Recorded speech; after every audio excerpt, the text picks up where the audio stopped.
Ya, Assalamualaikum warahmatullahi wabarakatuh. Selamat malam untuk teman-teman semua yang lagi nonton video ini di YouTube channel kami. Selamat malam juga untuk teman-teman yang sedang berpartisipasi untuk memaparkan artikel dan membahas artikel tentang penelitian tindakan.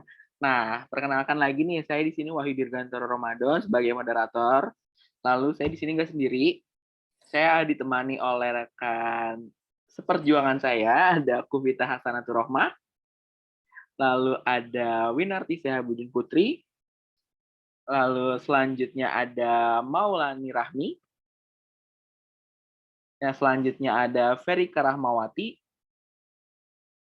dan yang selanjutnya ada Dava Ali Hamidi.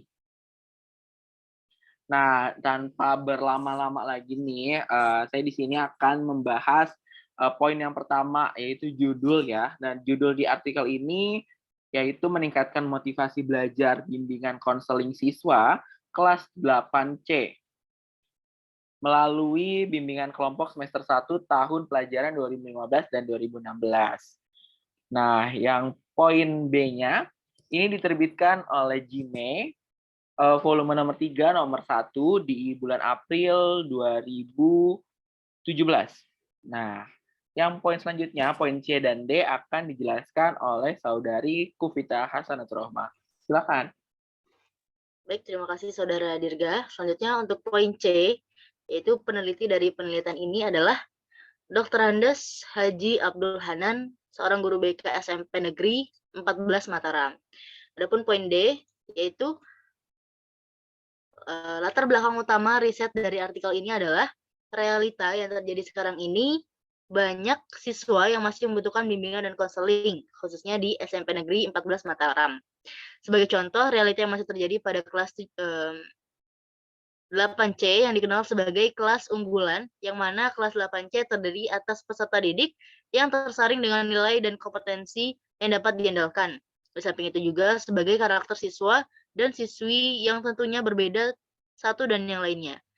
Prestasi intelijensi dapat dikatakan baik, namun tidak lepas dari permasalahan seperti kurang disiplin, ribut saat proses pembelajaran berlangsung, dan juga motivasi belajar bimbingan konseling siswa yang tergolong kurang, meskipun mereka tergolong kelas unggulan. Beberapa masalah peserta didik kelas 8C yang terkadang dielu-elukan oleh para guru seperti keributan pada saat proses pembelajaran berlangsung dan juga motivasi belajar bimbingan konseling mereka yang masih kurang, yang sangat perlu untuk dilakukan bimbingan secara mendalam untuk mengetahui akar permasalahan dan cara untuk menyelesaikan masalah tersebut. Bimbingan konseling merupakan salah satu mata pelajaran yang dikhususkan untuk membina dan membimbing siswa-siswi yang mempunyai masalah baik itu masalah internal maupun eksternal, yang mana BK atau bimbingan konseling mencakup hal-hal yang berkenaan dengan pribadi, kemasyarakatan, belajar, dan karir peserta didik. BK sangatlah penting untuk menunjang dan memperbaiki sikap tingkah laku dan pribadi peserta didik yang keluar dari alur tata tertib ataupun aturan-aturan yang berlaku di SMP Negeri 14 Mataram. Cukup dari saya, terima kasih. Lanjut, Wahyu Dirgantoro. Baik, terima kasih saudari Kuvita Hasanatur Rohmah. Nah, yang selanjutnya akan dilanjutkan oleh teman seperjuangan saya juga, oleh Winarti Sehabudin Putri. Dipersilakan.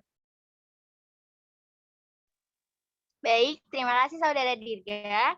Di sini saya akan menjelaskan poin E, yaitu sisi yang menarik dan signifikan dari penelitian tersebut adalah proses pembelajaran dengan metode bimbingan kelompok, terutama dalam proses pembelajaran bimbingan konseling, memudahkan metode dan teknik yang tepat sehingga para peserta didik termotivasi untuk belajar bimbingan konseling.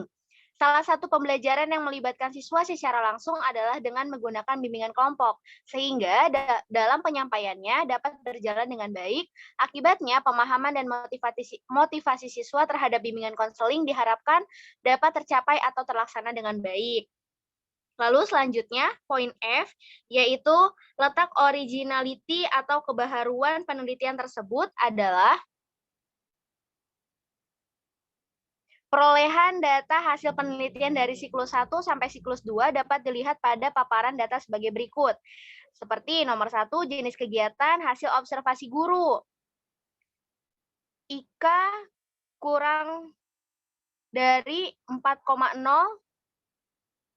siklus 1 3,67, siklus 2 4,09, ketuntasan tuntas.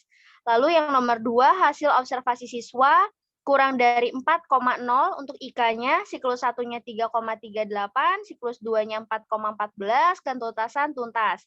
Dan yang terakhir nomor 3, hasil kerja individu, IKA-nya tidak ada, siklus 1-nya 53,75, siklus 2-nya 83,86, ketuntasan meningkat. Karena indikator keberhasilan telah terbukti, penelitian tindakan kelas PTK dinyatakan berhasil dan dihentikan pada siklus 2. Dengan catatan, bimbingan secara berkelompok dapat meningkatkan motivasi belajar bimbingan konseling siswa kelas 8C, semester 1 tahun pelajaran 2015-2016 di SMP Negeri 14 Mataram. Terima kasih, sekian dari saya kembalikan kepada Saudara Dirga. Baik, terima kasih Saudari Winarti Sabudin Putri. Yang selanjutnya akan dilanjutkan oleh teman seperjuangan saya lagi, ada Maulani Rahmi. Dipersilakan. Baik, terima kasih Saudara Dirga, maaf sebelumnya. Saya akan menjelaskan poin G, apa saja masalah yang ingin dijawab peneliti. Peneliti ingin meneliti lebih lanjut tentang meningkatkan motivasi belajar bimbingan konseling siswa kelas 8C SMP Negeri 14 Mataram melalui bimbingan kelompok semester 1 tahun pelajaran 2015-2016. Selanjutnya poin H, jelaskan metode yang dipakai dan kenapa.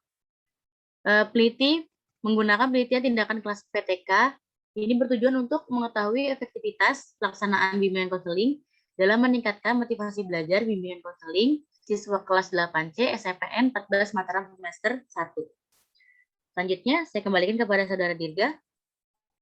Baik, terima kasih Saudari Maulani Rahmi. Yang selanjutnya akan dilanjutkan oleh Saudari Ferika Rahmawati. Dipersilakan.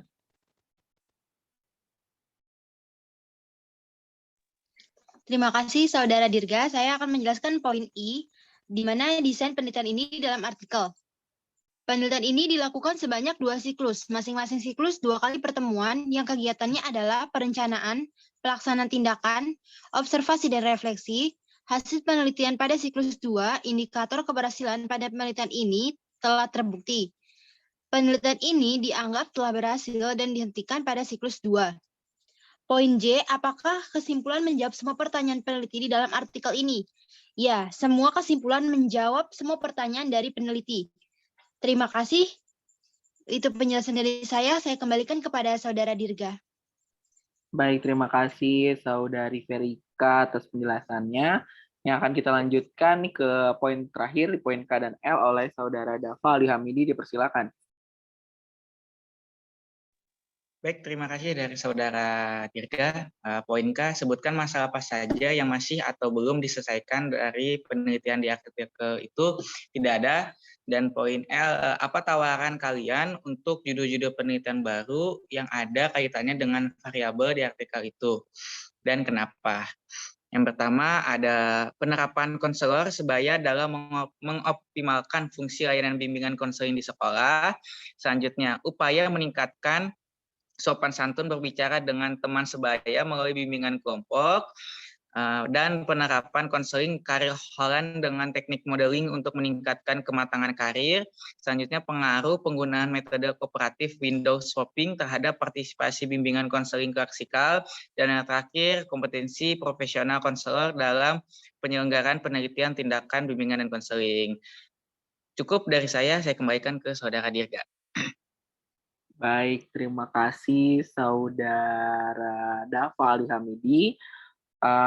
Yang selanjutnya mungkin memang sudah selesai nih pemaparan artikel dan pembahasan artikel tentang penelitian tindakan. Jika ada yang ingin ditanyakan atau kurang jelas, bisa langsung aja mampir ke YouTube channel kelompok kita, kelompok 3. Dan boleh banget nih tanya-tanya nih tentang artikel-artikel ini yang belum jelas. Langsung aja di kolom komentar ya. Mungkin cukup sekian ya teman-teman yang lagi nonton YouTube channel kita. Terima kasih, mohon maaf apabila ada kesalahan kata. Terima kasih dan selamat malam. Selamat malam. Malam.